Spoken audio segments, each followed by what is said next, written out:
well versed in the sports world. Mm-hmm. He was a heck of a producer, so I'm going to miss him. I'm looking forward to working with you, and with that, we're going to kick off the show. So last week, I went all in on what I thought about politics to a degree, and the funny thing is that they say you don't talk politics and religion, but we're having an election coming up. We have an election coming up, and there are some hard decisions that need to be made because the people that are in positions of power to make those decisions, they got a lot of work to do. And it's important that the people that we elect to do the work are genuinely about the work. So along those lines, there was a vote this Monday, and it was all the talk here and there. The vote on the Palestinian vote, the Palestinian-Israeli conflict vote, and it was actually so. My understanding is there were 2 fours and two yays and 2 nays, and then one commissioner didn't make an appearance. And so I'm kind of like I think it was for safety reasons. I don't know all the reasons. I'm not going to speculate, but I think it's interesting that something that clearly was important to a segment of our population didn't get the proper consideration that it should have gotten. Now, my position on it, I think local politics needs to stay with local politics, but since it was on the docket, it should have been voted on in the proper fashion. It shouldn't have went down 2-2. These are just my opinions, but what are we voting for? What are the people doing that hold these offices that we voted in there? And I think Monday is a microcosm of what we're dealing with. You know, this vote was important to people. Now, I'm not saying the whole of Fargo cared about the vote, but the fact that it had that much traction that was put on the docket and it was voted on, it means that there's a segment of the population that feels like our local government should address it. I mean, I wasn't in favor of it, but that's just my opinion. You know, and if anybody wants to call and ask me why, I'd be more than happy to discuss it after the show. But, you know, we all have this thing that is innate to us, and it is our vote. You know, when I go in the voting booth, it doesn't matter what anybody else thinks. It matters what I think at that moment in time. And I'm amazed that there are some people out here that don't vote. You know, I have friends that I say, what good is it to go vote? They're just going to do what they're going to do. Well, the good of it is that if you pay attention and another person pays attention, the idea is that we start electing the best possible people for those positions. But if you choose not to vote, you get what you get. And I'm sorry, I'm pretty dissatisfied with the way the government has been run. On the local level, I said last week, it's serviceable, but we need to be aware of our blind spots, you know, where we're not doing well. Self-examination, it's a part of everything that we do. You know, if you've got a plan at work to do certain things, you look at how do you get there, right? And if you go along the way and things don't work out, you readjust your program, you readjust your plan. Well, that's what our elections are about. It's about, okay, if things haven't gone the way we expect them to go, we may need change. And these elections allow us that avenue to do just that. So I'm puzzled by why more people aren't out and involved, because it all affects us. From the local to the state to the national, it all affects us, but yet some people choose not to participate in the process. Me, I like going to the voting booth and getting my I voted sticker. So with that, we're off and running. We're going to talk about the city commission. We're also going to talk about the Lively Gala event, which is the presidential awards that are given to our academically upwardly mobile students that won the awards. So that banquet is happening tonight, and I'll be going there. I got a small speaking part there, big game, but I'm just trying to get through, make sure that I read the script exactly how it is, because if I start ad-libbing, who knows how long we could be there, because everybody knows I like to talk. So, well, that's exactly. The boss sent me a message saying that I could ad-lib if I felt the need to, and I didn't feel the need to until I was given the freedom to. now that I'm given the freedom to, we're probably going to need to set a timer on it, or we're going to be there well into Thursday morning. Well, I got a few things I want to ask these kids. Where are you going academically? I hope one of these kids is a doctor because I figure I might need that. So I got a lot to talk about. Maybe ask some questions, make some connections. But either way, I think it's fantastic that we're honoring. I think it was Janelle or Janae, one of the people were talking about how we don't pay. We'll pay attention to athletes, but we don't pay attention or give credit due to our kids that are academically outstanding. So I'm looking forward to that as well. I'm hoping that by the weekend comes that I'm able to get out and hit a golf ball or at least go to a driving range or something, because right now I'm dying over here. I mean, we're seeing all this green, James, but I don't see it. There's no golf course open other than Horace. I am sorry, Leonard Golf Course. Maple River is not open. I'm sorry, Matt, for saying that. But we'll find out when the golf courses are open, and we'll certainly keep you in touch. Big Game James has told me that we're up against the break, so when we come back, we're going to start talking about the local politics as well as the vote that happened in the city commission today. This is Jon Adams with Talking to Town. If you want to call in or you have a comment, you can call in at 701-293-9000. We'll see you on the other end of the break.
Welcome back to Talking to Tom with Jon Adams. So, as I said just before the break, I'm not necessarily going to go in on people, but there is something that I want to talk about that it's interesting that in the past week I've noticed that I've had to answer or I've been asked a lot of questions that it seems to me people should already know the answer to.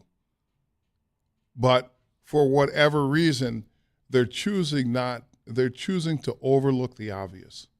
A lot of things that are happening in our country aren't necessarily big, thought-provoking issues that come about, okay? Some of it's fairly simple. If you see if you see somebody doing something wrong and you have the ability to address it, you should probably address it. Now, that doesn't mean you have to go in on people and you have to be disrespectful and you have to be rude, but I know this. If something's happening that I know is wrong right in front of my face, I'm going to say something. This day and age, you got to be careful if you're in that I'm going to do something about it mode, because you never know who you're talking to, especially with the stand your ground rules as they are, I mean, in our state, there are a lot of people that conceal carry, so you have to be careful with how you choose to address things that come before you. But one of the things that I've said is that I'm no longer going to entertain the willfully ignorant. And so right away, everybody's going to say, what do you mean willfully ignorant? Well, like I said, when you know what the right thing to do is and you choose not to do it, even though you know what the right thing is, you know what the answer is. If you're asking questions that you know what the answer is, but you're trying to fish around it, you're trying to maintain your willful ignorance. In other words, it's like plausible deniability. Well, if I don't really know about it, then I don't have to comment on it, or you can't hold me accountable for it. And I find that this happens a lot in our society. The fact that I was engaged with a gentleman who I consider to be highly intelligent, and I found it interesting that when we got on the area of gentrification, this gentleman had no idea what I was talking about, but he was arguing the opposite position on gentrification, which I found interesting that, if you're forcing people out of their neighborhoods and you're using banks and you're using taxes to do it, that's all part of the metric of gentrification. If you're talking about other people's neighborhoods and why are they like the way they are, but yet you don't know what gentrification is, well, to me, you're remaining willfully ignorant. It means to me that when you're arguing a situation, you can't take 3 out of, say, 10 metrics and decide that that's how you're going to formulate your argument, dismissing the other 70% that makes up the total argument. And it seems that we have a lot of that going on these days, whether it's crime, whether it's politics, whether it's work politics. There's a lot of that going on these days. And so it's like, what do you do? What do you do when you see that people are out there and they're touting half-truths, or they're not looking at the whole situation, but giving you what they determine to be their expert opinion? As you guys can see, I don't know if you can see it, but I'm kind of hyped up about it, because it's like, wait a minute. How can you intelligently speak on any situation if you're not doing your homework to really understand how the situation comes up? And we have that happen a lot.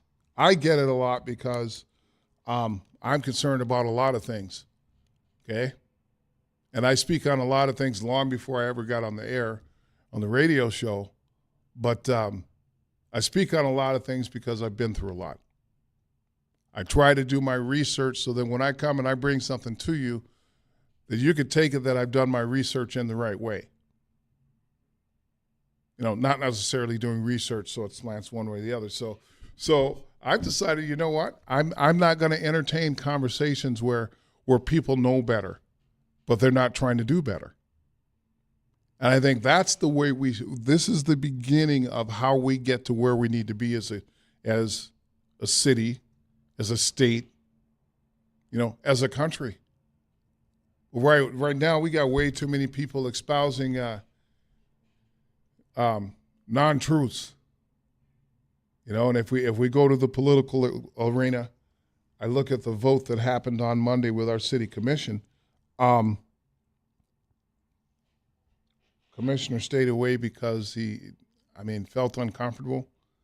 So we don't have any way for that person to vote because they're not present. This guy couldn't have watched the city commission and made a vote.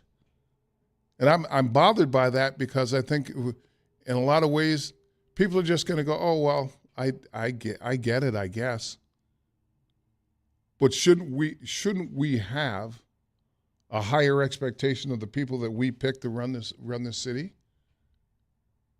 Shouldn't we expect them to come in and do their jobs in all areas of the? Now we can disagree on what exactly we consider those jobs are, but shouldn't there be accountability piece in here? I mean, if this were our business, which I think that the government belongs to, well, this is what I think versus what the reality is, but the government's supposed to belong to the people. And if it belongs to the people, then we have an obligation and we have a right for accountability. And some of us pass it off. We just say, well, I'm not going to vote or I'm not going to do this or that. But regardless of whether you vote or not, there should be a certain accountability that you should have for our government as to how our money's spent, as to the programs that they deem important versus the programs that we deem important. I've talked about the parking ramps ad nauseum, but if we're going to be on the hook for them and they're not going to make money, well, whoever's developing that property, you might want to come up with money so that you have adequate parking. That's my philosophy on it. So, as we look at what our city commissioners do, are they doing the right things for the constituents of Fargo-Moorhead area? And so that was one thing that with this vote, when it came about, I was flabbergasted that basically it was 2-2. And so I don't know if people have heard exactly why people voted the way they did. I would be more than happy to encourage you to call in because I think it's something that needs to be discussed, whether you're on one side of the Israeli conflict or the other. Is I keep saying that we need to have a dialogue.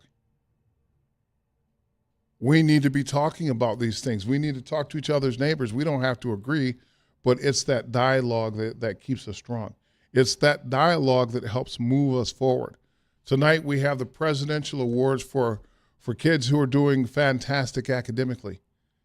And it's a pretty elite group if you get into that, if you receive one of these awards. These are things that we need to have dialogue about because we need to have positivity. We need to have things to point to and say that, yeah, we're still doing it the right way. And we're not doing everything. I mean, I don't think we're doing everything the right way, but I have to believe because of my level of positivity that we're moving in the right direction. I don't necessarily I want to say I don't necessarily agree with how we get there. I mean, you look at the Biden administration right now, with the rampant inflation that we had, where everything that's going on, by all accounts, the stock market is through the roof. There are some people that are happy with the work that Joe Biden's doing because he's still getting a pretty significant amount of votes. And to me, it's like we have to look at, well, how does that happen?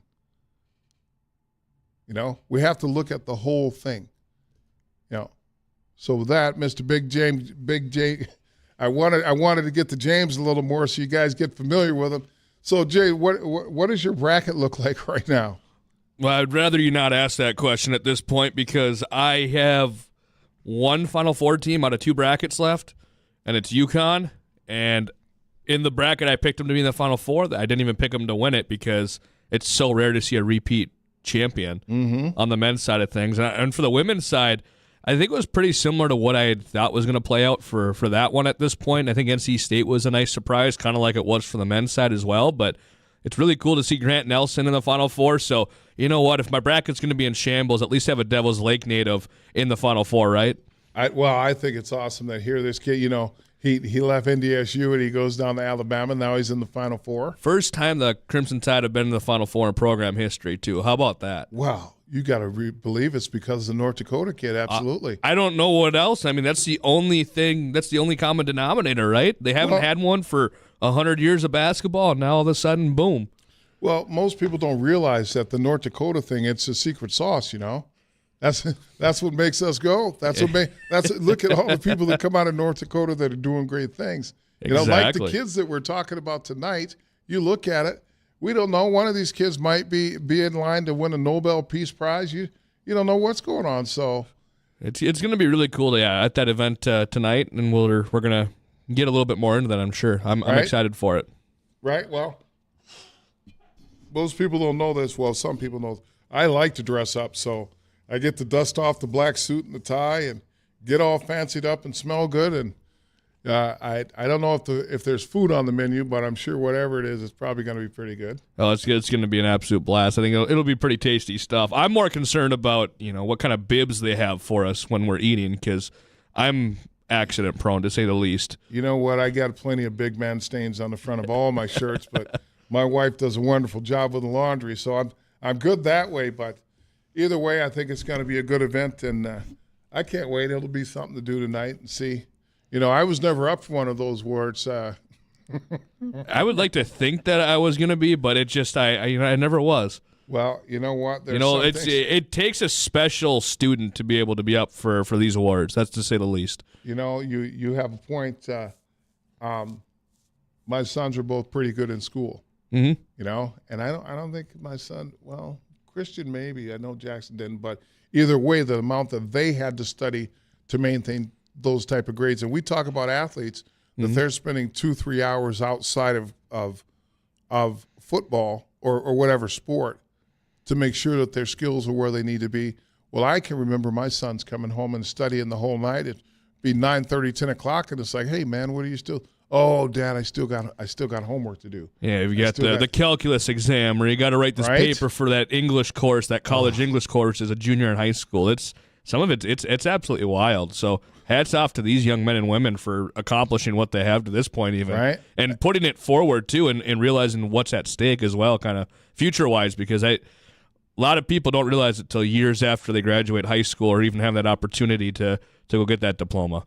Yeah, and you have said a mouthful. It is, everything we're doing takes time and hard work. Nothing comes overnight. And so, these kids that are up for these presidential awards, that every name that's called, these kids have put in the work. And with that, James says we're a big game. James says we're up against the break. So when we come back, we're going to continue on. I'm going to continue to talk about accountability in government and elections.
Welcome back to Talk to Tom with Jon Adams.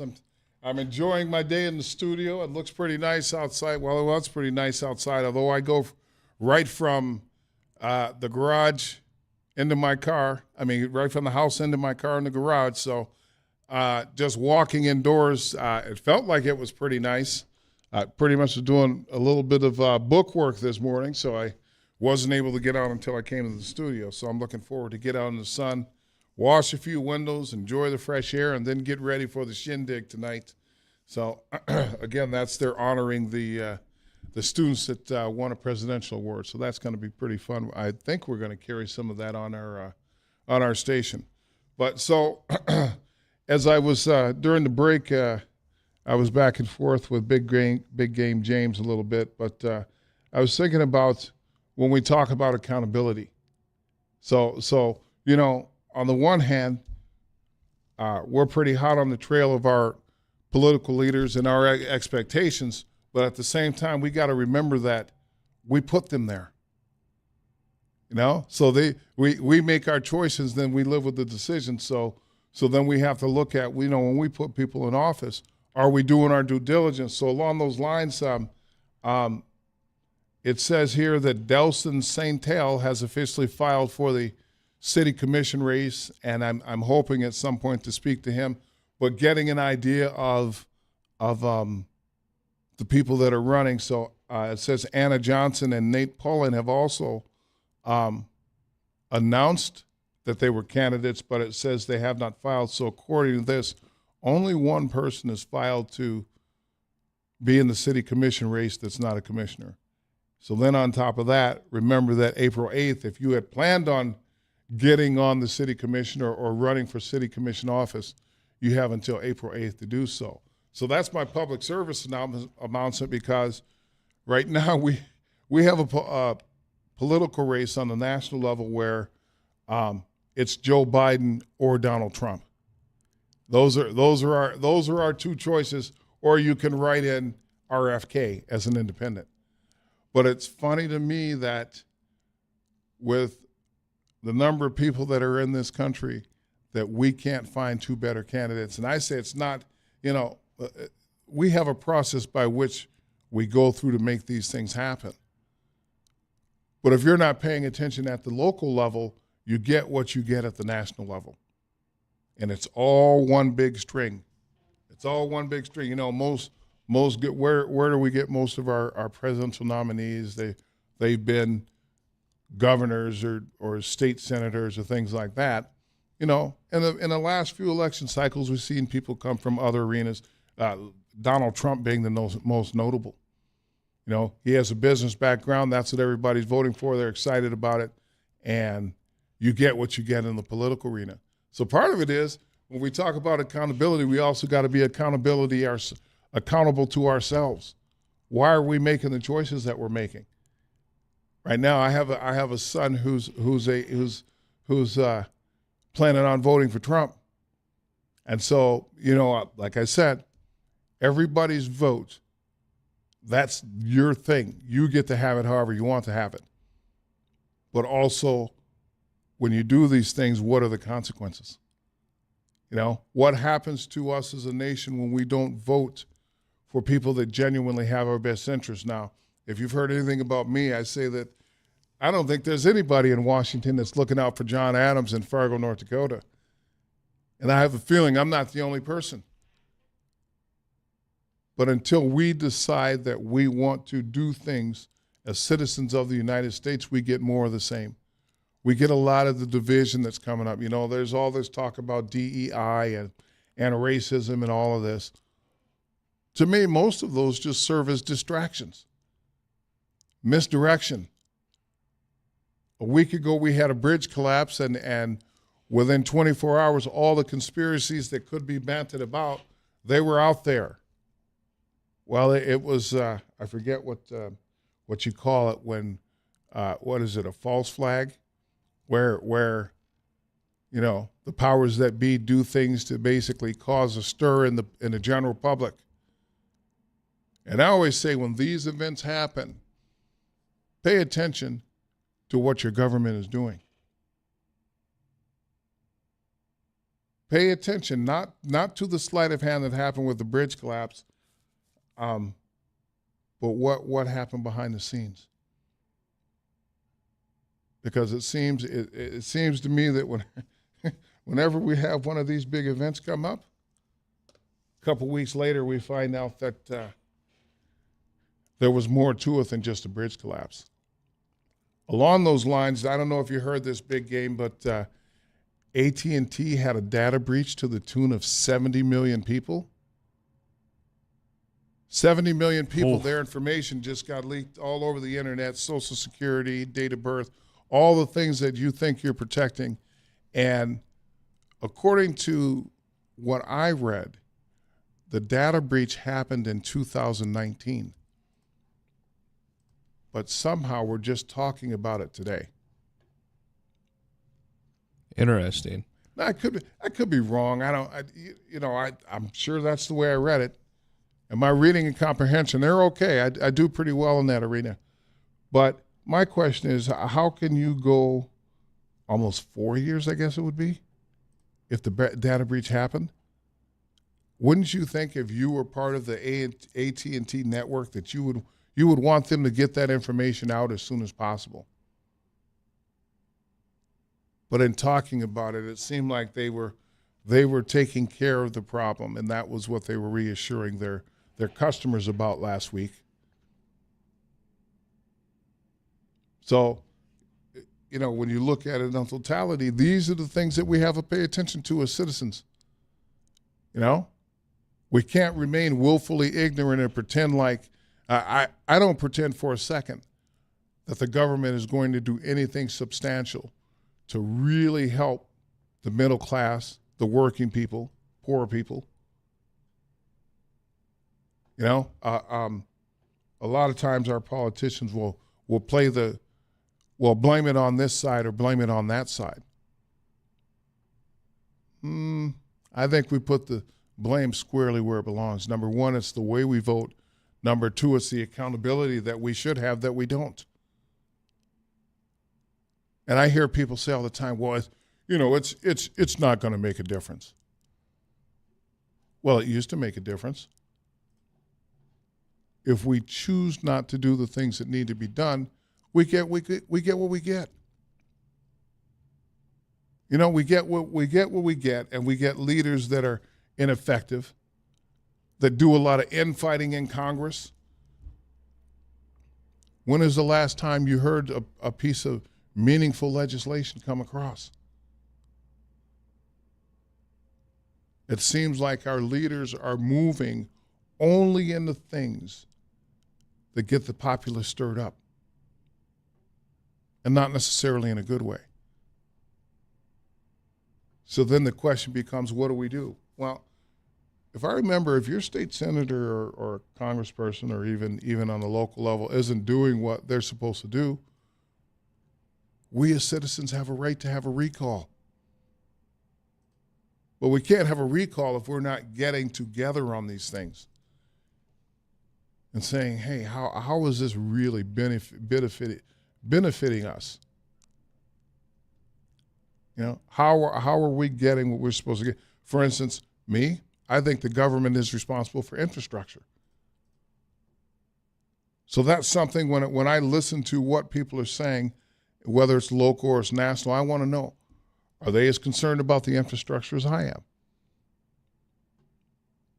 Are they going to vote so that we have good roads, so that we have good public services? Now, we can get into this back and forth of well, the government should be doing this, and that. But a lot of times we see the government overstepping in areas that I think they need to stay out of. And so, James, Big Game tells me we're up against the break. When we come back for the final segment, we're going to put a bow on this. We're going to talk a little more about government accountability and what we need to do as citizens in this fair country that we live in.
Welcome to Talk of the Town with Jon Adams. We're in our last segment, and I've been espousing the thought that we need more accountability of government. Okay, and I happen to believe that. I think that we should hold our government way more accountable to get better results than we're getting, and that's at every level. You know, we have a school board. We should be holding them accountable right now. By all accounts, listening to the people that I know that are teachers or administrators, our schools are a mess. In Fargo, you know, one of the things we've always prided ourselves on is having a strong educational system in Fargo. A source of pride. We've always had that, you know, and part of it is we're having this banquet for these kids that are achieving at a high level, and that's fantastic. At the same time, there are a myriad of students that are struggling, and we need to figure out the why. And we need to have our school boards, when they make decisions. You know, I mentored at South High, and the overriding sense that I got there is that teachers' hands are tied to do the things that they need to do to teach.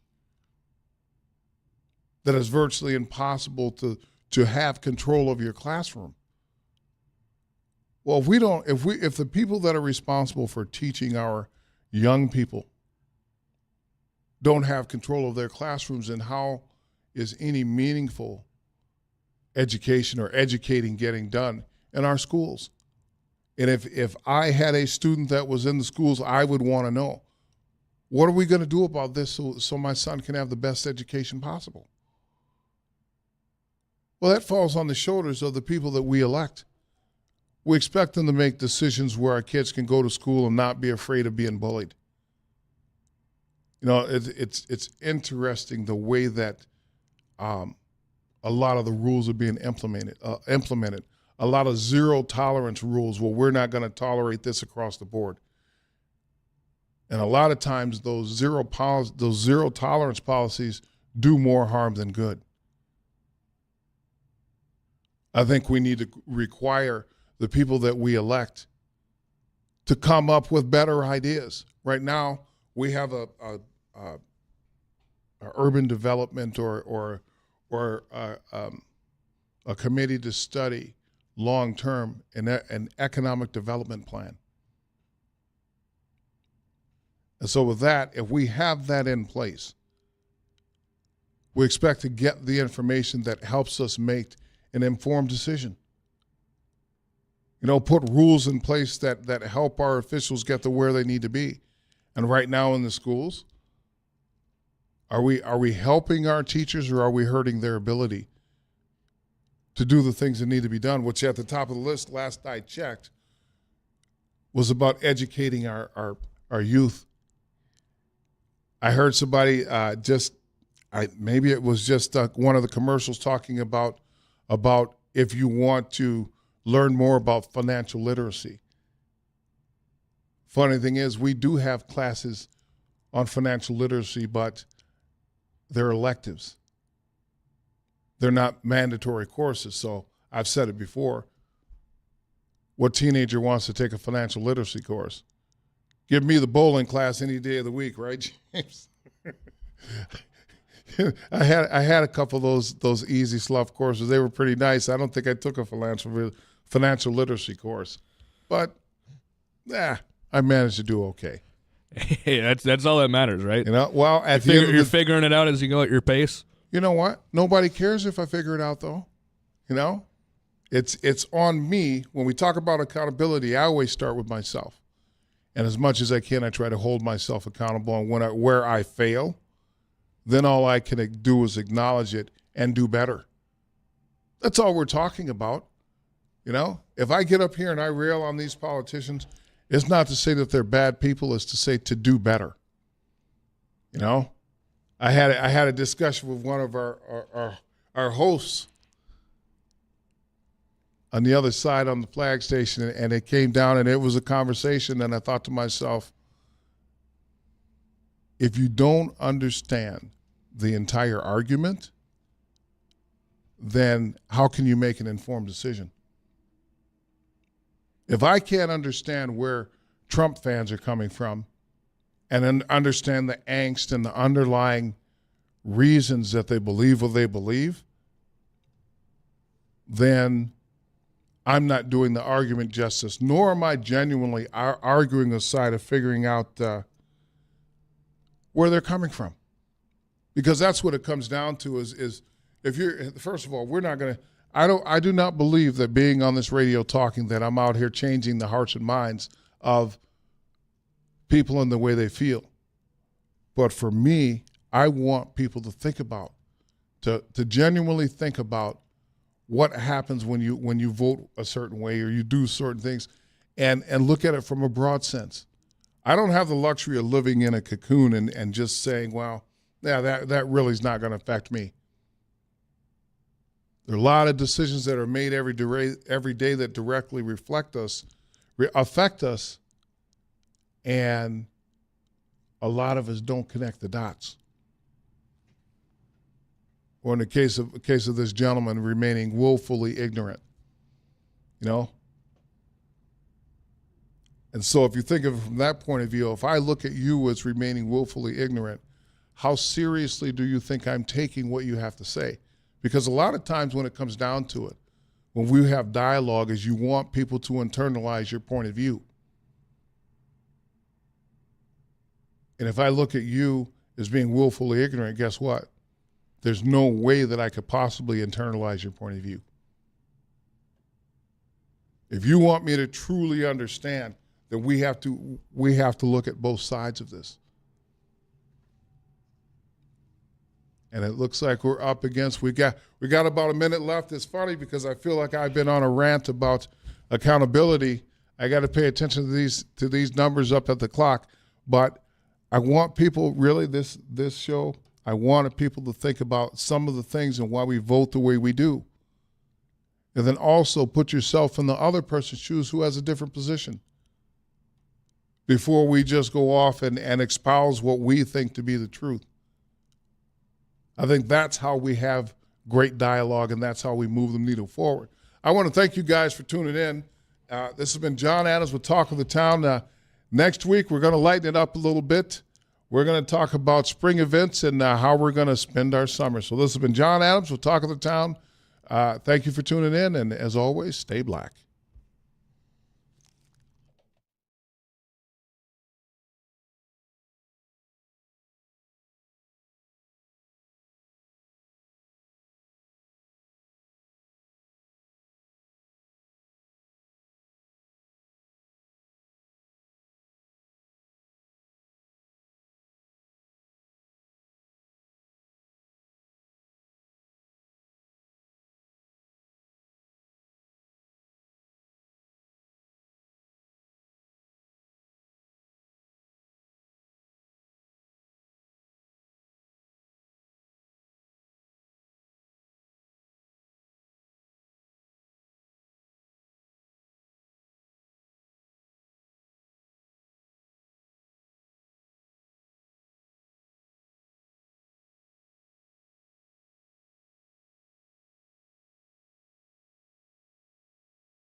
Coming up on midday, a crime suspect crashes a stolen car and then leads police on a foot chase.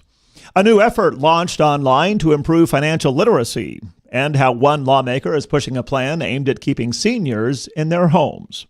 These stories and more coming up on this edition of WDAY Midday. It is Wednesday, April 3rd, 2024. The time now is 12 noon. I'm Tom Tucker. Thanks so much for tuning in. Always great to have you with us. We'll get you up to date on these top headline stories from around the metro and the region in just a moment. But without further ado, Chief Meteorologist Dean Wysocki is standing by now to brief us on our weather. Dino, how's it shaping up? Well, we've got a lot of sunshine out there this afternoon, Tom, and we'll continue to warm things up into the 50s, a little on the breezy side. Even warmer weather heading our way as we head throughout the rest of the week. All the details coming up here shortly. All right, Dino, thanks so much. On Wall Street right now, the Dow is back in positive territory after a tough couple of days. The Dow is up 56 points to 39,227. S&P 500 is up 18 to 5,223, and the Nasdaq is up 81 to 16,322. Gold up $31 an ounce to $2,312, and the price for a barrel of oil up 45 cents to $85.60. Senator Kevin Cramer this morning officially announced who he is endorsing for the race for governor in North Dakota. That story and much more coming up in 60 seconds.